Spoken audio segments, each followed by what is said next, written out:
안녕하십니까. 2025년 2월 23일 설교 제목이 여러분 화면에 그 오른쪽 위에 적혀 있는 대로 몸의 부활입니다. 주제가 몸의 부활이에요.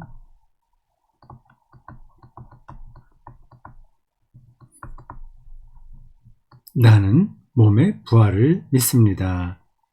는 사도신경에 나오는 문장이 설교 제목으로 잡혔습니다. 물론 사도신경에 나는 몸의 부활을 믿습니다. 이게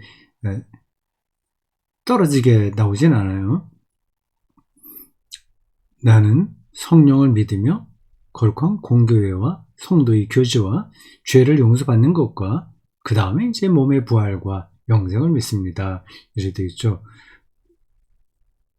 그리고 각각 항목에 다 믿는다는 말이 들어있는 겁니다. 그래서 나는 몸의 부활을 믿습니다 하는 문장이 사도신경에 있다고 해도 틀린 말 아니에요. 몸의 부활입니다. 도대체 여기서 말하는 이 몸이 뭔가, 그리고 부활이 뭔가 하는 질문이 설교 전체에 놓여 있습니다.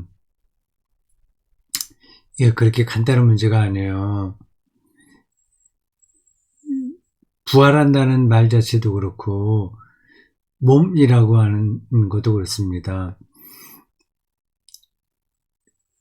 물론 소마예요. 성경에 나온 헬라어 단어를 그대로 따오면 소마입니다. 그냥 우리 발음되는 대로 쓸게요. 소마와 사르크스라는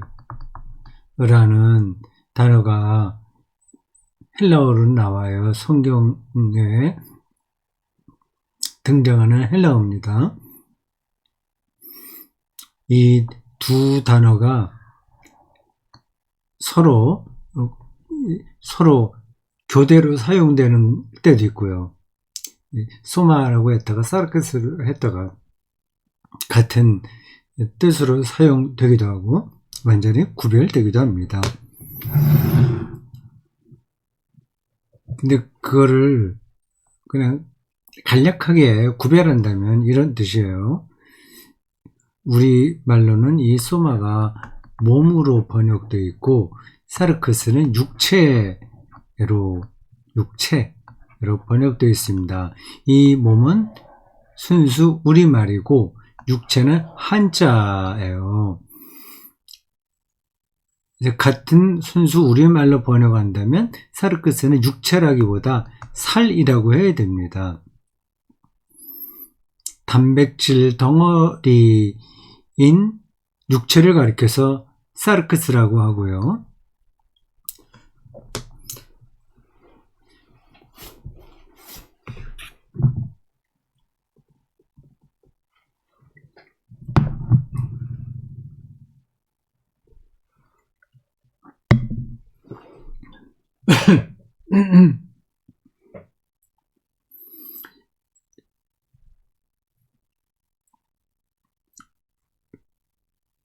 보이지 않는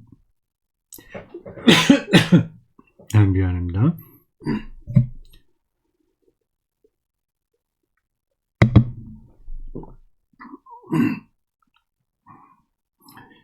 인간의 영적인 대목과 대비되는 쪽을 말할 때 소마라고 합니다. 몸인 거죠. 몸과 영혼. 그렇게 할 때 소마라고 하는 거예요. 근데 그게 늘 이렇게 선명하게 구별돼서 신약 성경에 나오지는 않습니다. 근데 일반적으로 보면 그런 차이가 있다는 거예요. 그러니까 몸의 부활이라고 할 때는 이 살덩어리가 다 산다는 게 아닙니다. 단백질인 이 살은 지구의 원소로 해체됩니다. 이게 다시 그런 형태를 입는다는 게 아니에요. 그 살덩어리는 아니지만 그 사람의 특징을 보이는 어떤 것, 그걸 가리켜서 우리는 소마의 부활이라고 얘기합니다. 살덩어리가 썩었다가 다시 또 살덩어리로 되는 게 아니에요. 그런 거를 우리는 부활이라고 얘기하지 않습니다. 신약 성경에 죽었다가 다시 산 사람 있잖아요. 몇 명 됩니다. 나인성 과부의 아들이라든지 그 나사로라든지 있어요. 근데 그 사람들은 살덩어리로 다시 산 거죠. 그러니까 그걸 부활이라고 하는 게 아니에요. 거의 성경은 이제 죽은 사람이 다시 살아났다고 얘기하지만 그렇게 말을 할 때도 이 사람들이 이전의 살덩어리와는 다른 형체가 됐다고 생각하지 않은 겁니다. 이전의 살덩어리 그대로예요. 근데 그건 썩습니다. 그건 없어지는 거예요. 예수의 부활은 전혀 그렇지 않습니다. 영원한 생명이라고 표현해야 되고 썩지 않는 거예요. 오늘 성경 본문에도 그게 나옵니다. 썩을 것으로 심었는데 썩지 않을 것으로 되었다고 말이죠. 오늘 고린도전서 15장 부활장이라고 얘기하지 않습니까?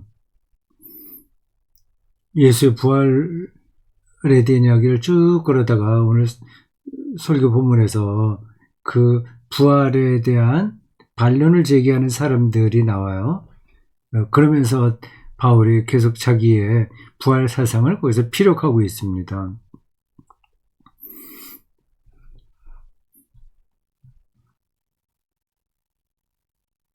예수의 부활은 나인성 과부의 아들이 다시 산 거나 나사로 마리아와 마르다 오빠인 나사로가 다시 사는 거하고는 차원이 완전히 다른 거예요. 종말에 일어날 하나님의 절대적인 생명으로 예수께서 변형되었다는 뜻입니다. 이런 신학적인 표현이 확 와닿지 않을 수 있을 거예요. 그건 어쩔 수가 없습니다. 우리가 기독교 신앙의 내용들을 완전히 다 이해할 수 있는 어떤 방식으로 설명할 수는 없어요. 그거는 계속 메타포이고 상징으로 얘기합니다. 예를 들자면 천사라는 단어도 나오잖아요. 그 천사를 누가 그 실험실에서 증명할 수 있겠습니까? 천사를 만들어낼 수 있나요? 천사가 나타났을 때 누가 그걸 사진으로 찍을 수 있나요? 아니잖아요. 그거는 그 절대자인 그 하나님의 뜻을 어떤 누가 깨달았을 때 이건 천사가 나타나서 말하지 않으면 깨달을 수 없는 거라는 사실을 그 방식으로 말하는 겁니다. 메타포인 거예요. 그러니까 부활 사건도 메타포로 말할 수밖에 없습니다. 그게 여기 잠이라고 하는 거죠. 잠.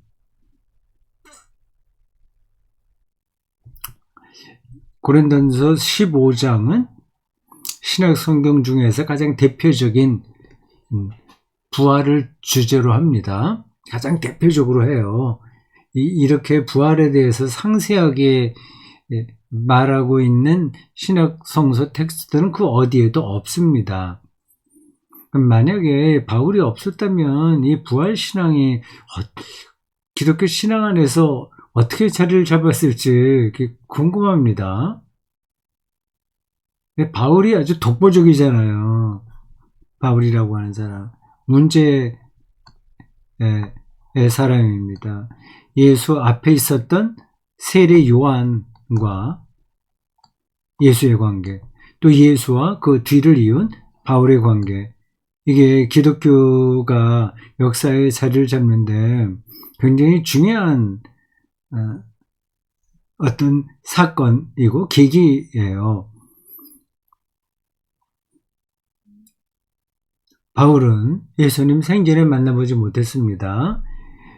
근데 갈라디아서 1장에 보면 설교 시간에 얘기를 했습니다. 그가 예수의 복음을 어떻게 깨달았는지를 말해요.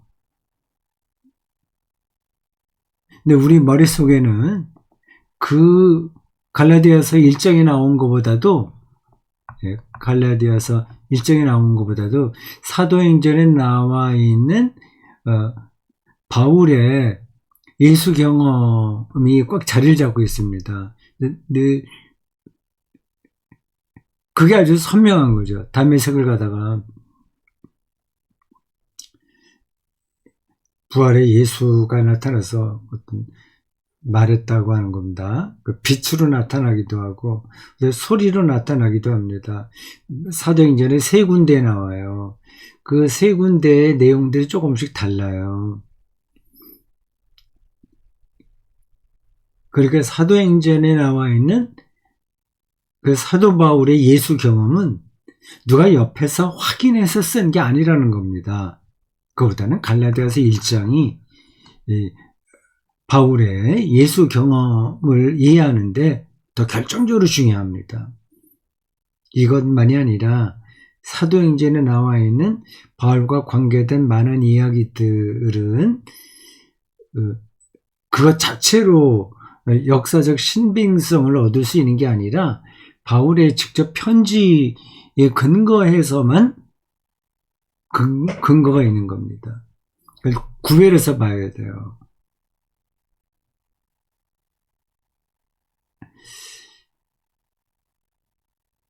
바울이 부활의 예수를 어떻게 경험했을까? 이 갈라디아서에 보면 자기 계시를 받았다고 얘기해요. 계시는 자기를 하나님이 드러내는 사건을 가리킵니다. 그래서 그러한 이야기를 알고 있던 사도행전 기자가 그건 누가로 우리가 알고 있죠. 누가복음을 기록하고 또 사도행전을 기록한 사람이요. 그 두 권의 저자가 똑같이 누가입니다. 예수님의 제자 누가는 아니죠. 사도행전과 누가복음은 굉장히 후대에 기록된 겁니다.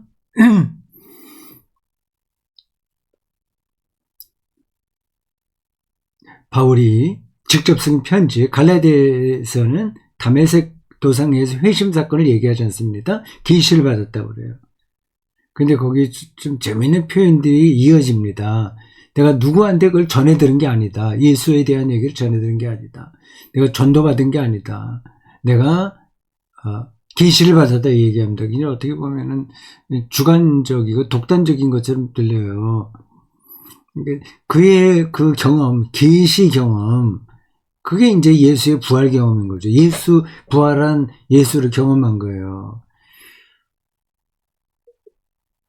그래서 그 갈라디아서에 나오겠죠. 그 뒤로 조금 더 따라가게 되면 자기가 경험한 것이 옳은지 아닌지를 확인하려고 여러 가지로 애를 많이 썼습니다. 예루살렘에 가서 예수님의 동생을 만나보기도 하고요. 아라비아 사막에 가서 몇 년 동안인가 가서 계속 생각을 하고 했습니다. 그래서 결국 율법주의자에서 율법을 넘어서는 복음주의자로 돌아선 거죠. 거기에 부활의 예수를 봤다는 게 핵심이에요. 근데 이게 그냥 우리가 일상에서 경험하는 논리로 본다면 말이 안 되는 겁니다.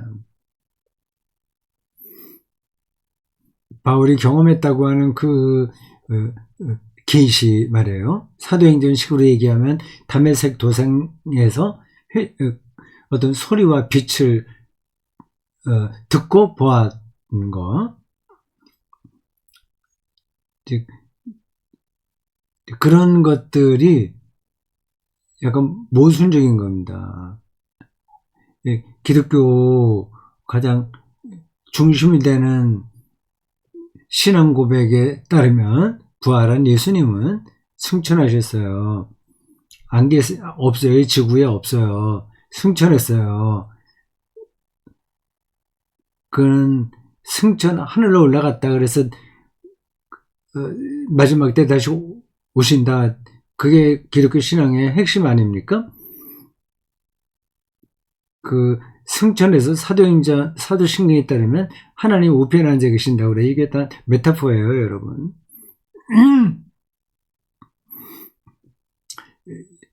하나님의 우편 자리는 하나님과 버금가는 영적 권위를 지녔다는 뜻입니다. 근데 그걸 자꾸 문자적으로 이해해서 하나님이 오른편도 있고 왼편도 있고 그래 생각하면 곤란한 거죠. 예수께서 승천하셨다는 거예요. 그래서 더 이상 아무도 부활의 예수를 만날 수 없습니다. 제자들의 예수 부활 경험이 있고 그 다음에 다 끝났어요. 그런데 바울이 부활의 예수님을 다시 만났다는 거 아닙니까? 그게 갈라디아서의 보도에 따르면 그건 맞는 이야기예요. 부활의 주님을 경험한 거니까요. 신앙적인 경험이에요. 실존적인 경험이에요. 근데 사도 행전이 말하는 다메세커스 도상에서의 회심하고는 이제 다른 거죠. 그렇게 하면 예수께서 승천했다가 다시 예수 만나려고 내려온다고 하는 거 말이 되는데 그건 말이 안 되는 거죠.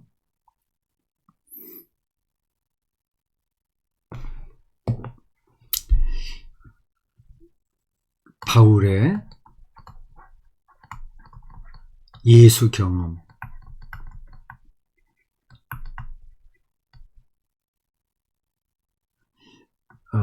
그래서 율법으로부터 복음으로의 패러다임 시프트가 일어난 겁니다. 거기 이제 예수의 부활 사건이 들어있는 거죠. 고린도전서 15장에서 자기의 부활에 대한 경험을 대단히 자세하면서도 포괄적이고 철학적인 깊이를 담아서 쓰고 있습니다.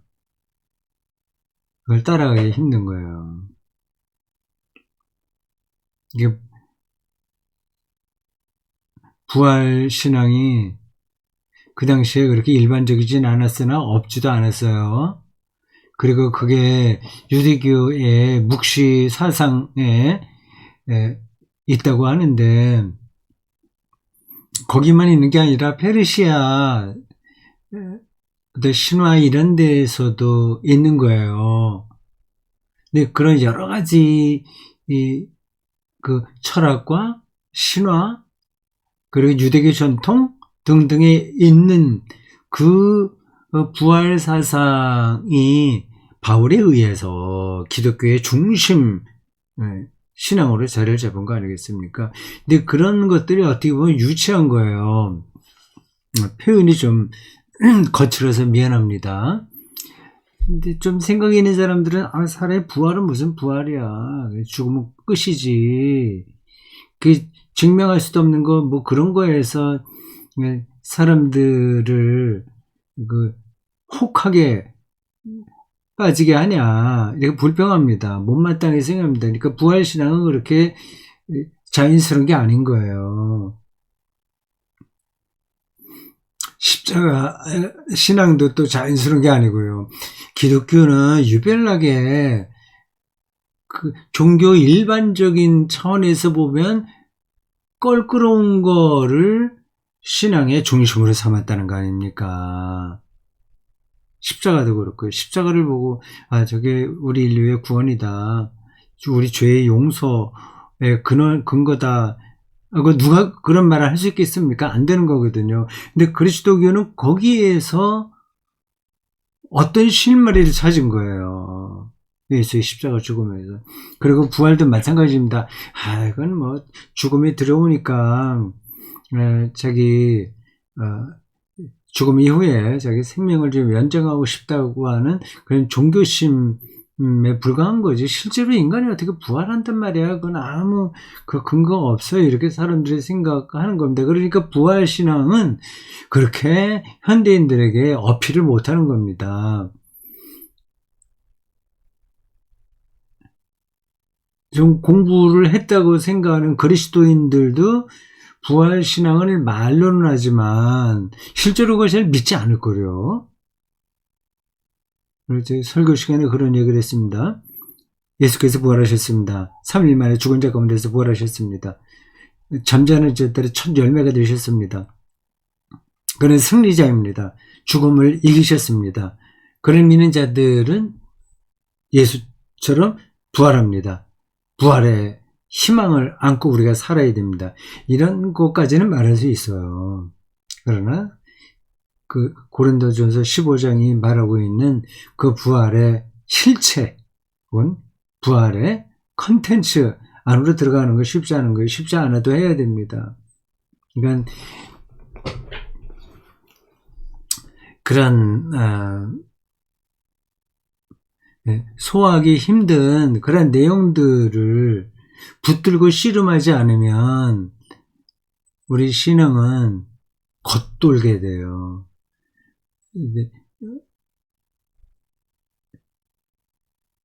신앙의 중심 안으로 들어가지 못하고 자기의 종교적 심리 거기에만 떨어지게 되는 겁니다.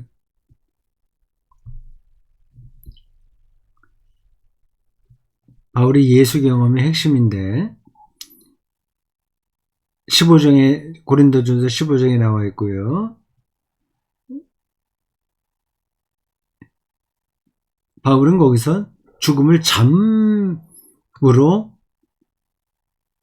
묘사했습니다.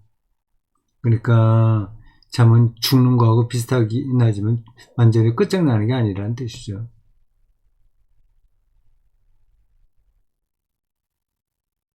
모든 하루 동안의 삶하고는 완전히 달라지는 단절되는 그 잠이긴 하지만 거기에 생명이 완전히 소멸되는 것은 아니다. 그렇게 얘기할 수 있습니다. 여기서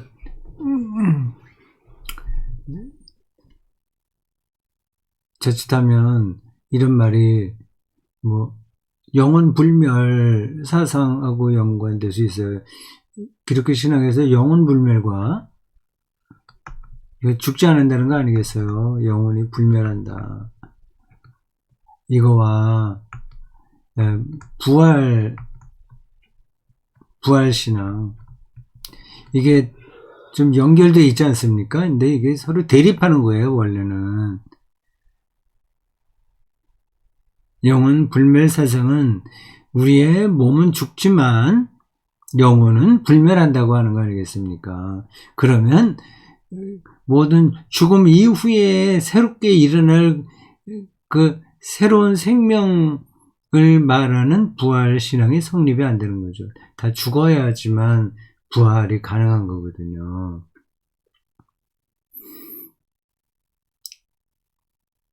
그런데 그리스도의 신앙 안에는 이 영혼 불멸이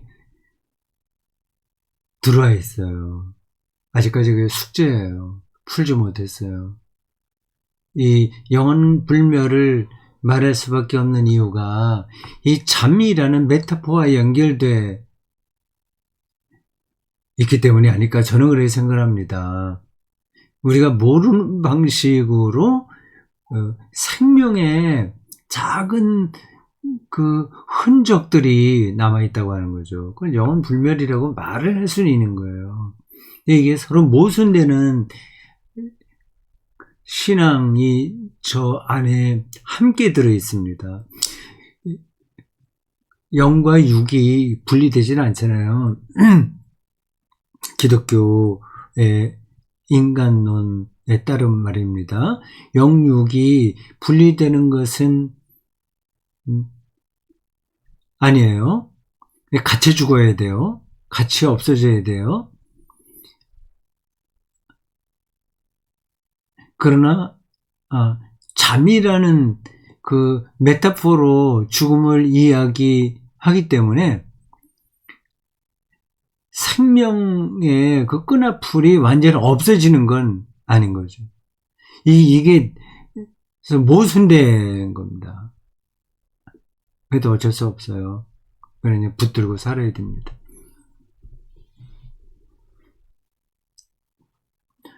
몰트만의 책 나는 영생을 믿는다를 잠깐 설명했습니다. 여기서 다시 하지 않겠어요.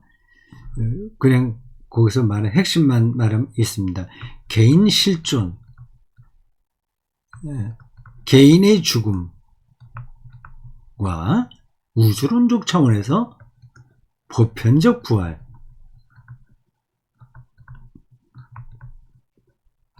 사이에 있는 간극, 이 문제를 이렇게 몰트만이 현대물리학의 시간 개념에 근거하여 설명한 겁니다. 왜 개인이 죽잖아요? 금방 부활하는 게 아니잖아요. 잠에 떨어져 있잖아요. 세상 마지막 때는 모두가 다 부활한다고 하지 않습니까? 그 심판 얘기는 하지 않겠어요? 예수 안에 자는 자들이 일어난다, 부활한다, 잠에서 깬다고 얘기하지 않습니까? 심판 얘기는 또 다른 거라서 여기선 언급하지 않겠습니다. 3월 중에 하나님의 심판이라는 제목의 설교를 하게 됩니다. 그 보편적 부활, 모든 이들이 부활하는 그 종말 세계, 그 사이에 어떤 간극이 있잖아요.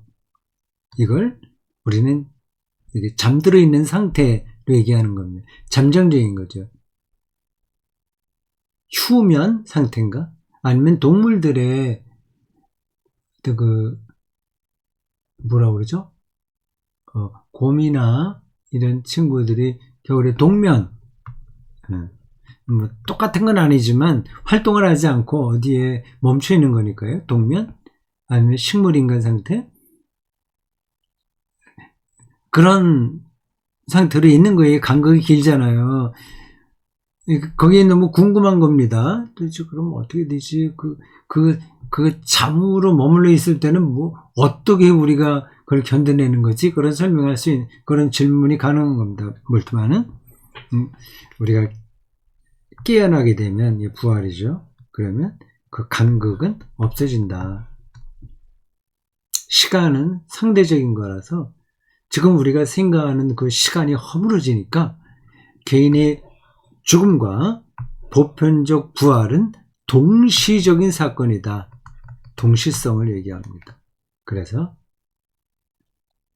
나는 죽는 즉시 부활한다. 이렇게 얘기했어요.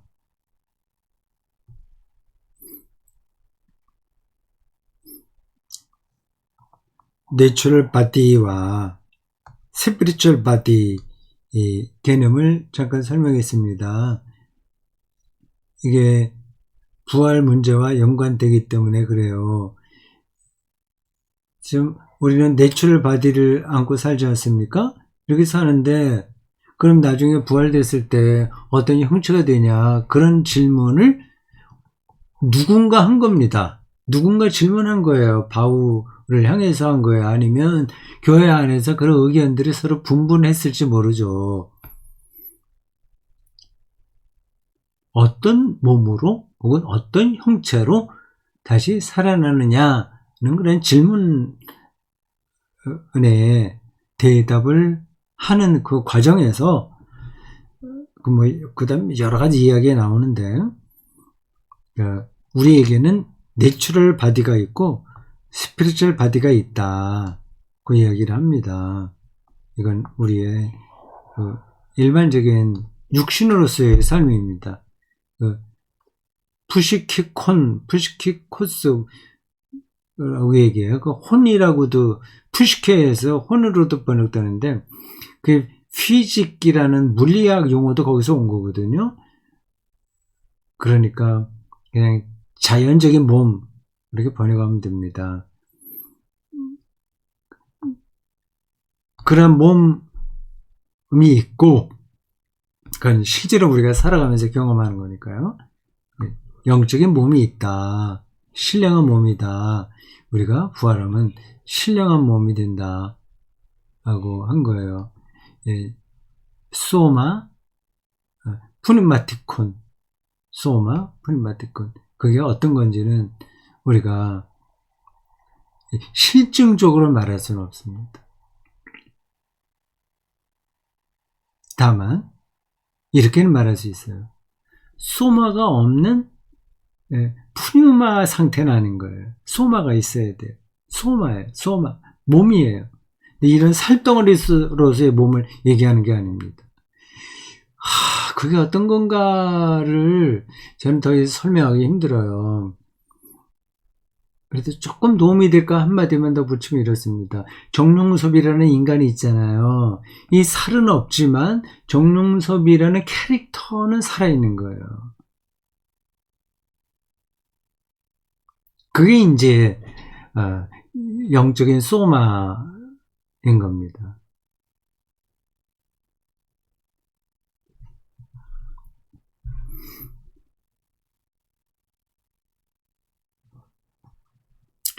정말 생명이에요. 우리 그 희망을 붙들고 삽니다.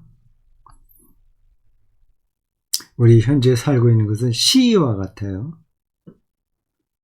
죽음까지 포함해서 그렇습니다. 근데 그 시 안에 종말 생명이 은폐되어 있다고 하는 거 아닙니까? 이 종말 생명, 영적인 몸, 그 절대 생명, 이렇게 단어들을 하면 잠깐만 낯설지 않습니까? 평소에 일상적으로 쓰지 않는 거기 때문에요. 이게 다 통하는 단어들이에요.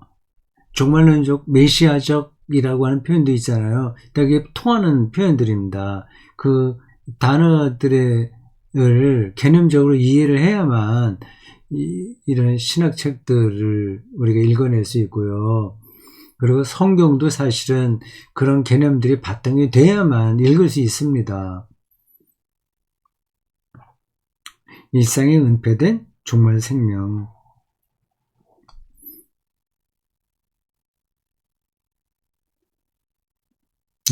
네, 그거를 조금씩 느낄 수 있다면 우리는 불안해하지 않고 불안할 때도 있죠. 그러나 그걸 넘어서고요. 뭔가가 이제 보이는 거죠. 어떻게 사랑해야 되는지. 그리고 저는 이렇게 생각합니다. 아주 나쁜 놈들 있잖아요. 같이 있으면 불편한 그런 놈들 혹은 그런 하여튼 등등 사람들에게서도 어떤 게 있는 거예요. 생명의 빛이. 그걸 보입니다. 자기가 정말 은폐된 정말 생명을 약간씩이라도 눈치채게 되면 모든 사람들에게 그게 보이는 거예요. 그게 이제 인권이라고도 할 수 있죠. 그러니까 모든 사람들의 인권, 사람다운 삶, 인간다운 삶, 하나님의 피조물이라고 하는 그게 눈에 보여요. 그래서 악을 악으로 갚지 않습니다. 그렇게 되면. 그래서 죽일 놈 사람들이 얘기하더라도 아니야. 거기에도 살릴 놈이 들어있지. 그게 눈에 보이는 거예요. 천하의 잔혹한 행위를 저지른 사람이라고 하더라도 사형에 처하진 않죠. 사형에 처해야 마땅하긴 하나 그에게 1000분의 1 정도의 그 생명의 빛이 남아있는 것을 알기에 그것마저 완전히 말살시킬 수 없는 거죠. 이제 이런 생각이 더 풍성해지면 그 사람은 성인이 됩니다. 성인. 그 부활 생명의 빛으로 모든 사람들을 보는 거죠. 그렇게 되고 싶죠. 네, 오늘 여기까지 하겠습니다.